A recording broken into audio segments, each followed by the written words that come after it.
Vera, you believe vaccines actually make people more susceptible to diseases. Is that right? It's actually not my belief, because all my statements are based on the extensive study of orthodox medical research.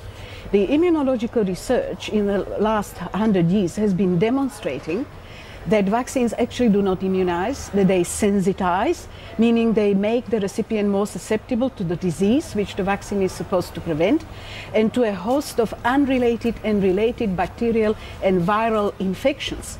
So even using the word immunized is incorrect, because that would imply that the vaccines actually immunize. They don't. They de-immunize. They suppress the immune system. And all they cause is a harmful immune response, anaphylaxis, which is sensitizing, making more susceptible to the diseases. Professor, is that right? Absolutely not. What we see with every vaccine that's been introduced for the last 50 years, we go from a very high level of disease to next to no disease within a couple of years. And that's the truth of the matter. Oh! Lies, lies, you're telling me that you'll be true. Lies, lies, that's all I ever get from you.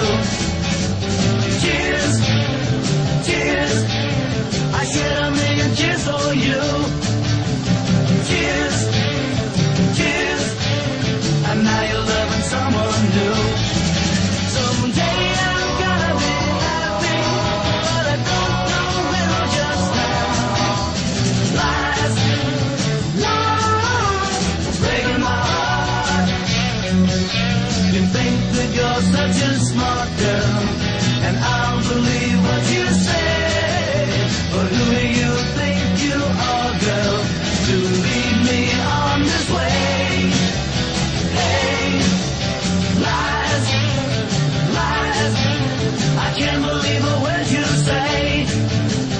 Lies, lies, are gonna make you sad someday. Someday you're gonna be lonely, but you won't hand me around.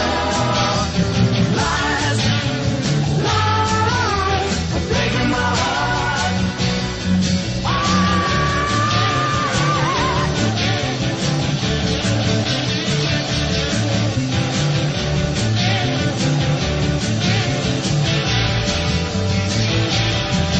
Someday I'm gonna be happy, but I don't know when, just now. Lies, lies, are breaking my heart. You think that you're such a smart girl, and I'll believe what you say. But who do you think you... Well, how do you respond to that, Vera? I suppose we look back at diseases like polio, now that they're vaccinated against, we don't see them as much. How do you explain that? Well, first of all, if the pro-vaccinators only look at the last 50 years, it seems as if vaccination was the cause of falling the incidence and mortality from diseases. But one has to look more than 50 years, because the incidence of diseases and mortality from these natural infectious diseases fell to almost zero before any vaccine has even been used in mass proportions.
Indeed, when individual states in the United States gradually mandated DPT vaccination, P stands for whooping cough, in mid-70s, the downward trend in the incidence of whooping cough reversed and indeed rose 300% and keeps rising.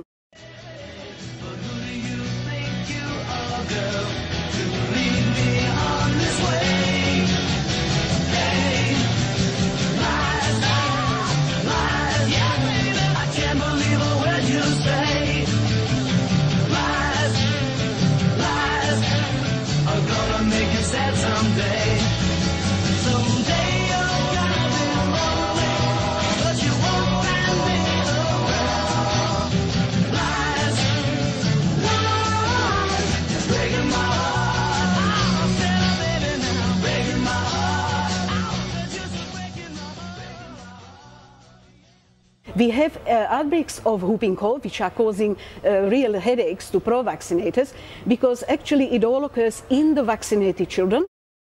Lies, lies, you're telling me that you'll be true. Lies, lies, that's all I ever get from you. Cheers, cheers, I shed a million tears for you. Cheers, cheers, and now you're loving someone new. Someday I'm gonna be happy. And also very young babies before 8 weeks of age when they start vaccinating with DPT vaccine. Because they are born to mothers who were vaccinated as children, and these mothers have no transplacentally transmitted immunity, which normally protects small babies against getting whooping cough. So it is the consequence of mass vaccination that we have outbreaks of whooping cough.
So before vaccines were discovered, there were virtually none of these diseases, you're saying?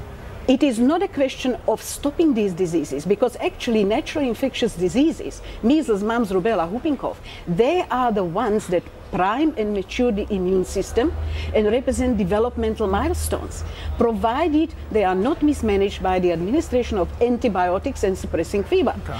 Orthodox medical research has been demonstrating that suppressing fever is very harmful, because fever is not a disease, it is a protective act of the body. We need to let the professor sort of put his point of view on this.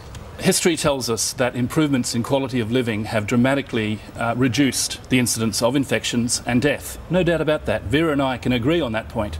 But we then get down to a point where we still have a serious amount of disease which vaccines have helped with. So it's a both-and situation. Let's talk about right now here in Australia. 7 children died from whooping cough in the last couple of years, all unvaccinated. A 7-year-old died from varicella chickenpox here in New South Wales recently, unvaccinated. 5 children have died from influenza this winter, unvaccinated. These are the truth. They are the only deaths from those diseases, and they're all unvaccinated.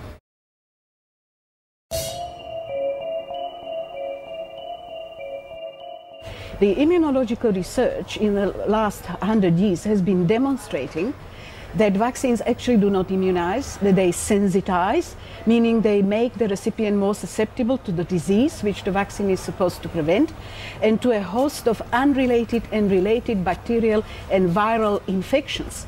So even using the word immunized is incorrect, because that would imply that the vaccines actually immunize. They don't. They de-immunize. They suppress the immune system. So vaccines are dangerous and diseases are good. Exactly.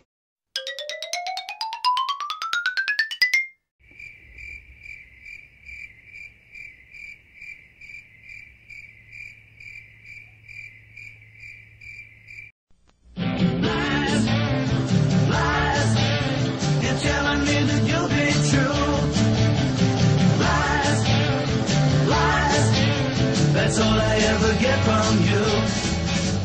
Cheers, cheers. I shed a million cheers for you.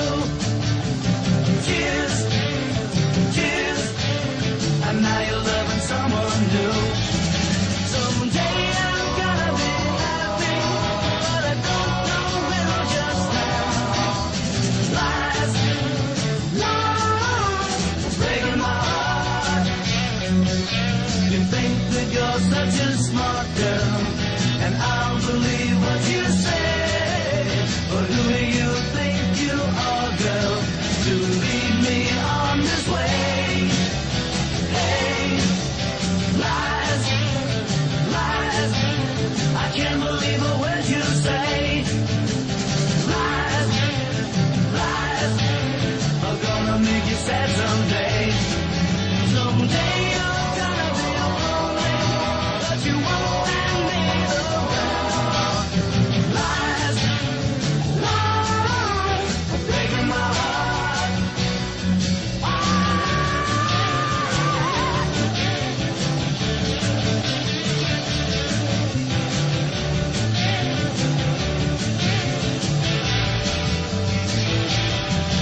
Someday I'm gonna be happy. I am walking out of this because this is a farce.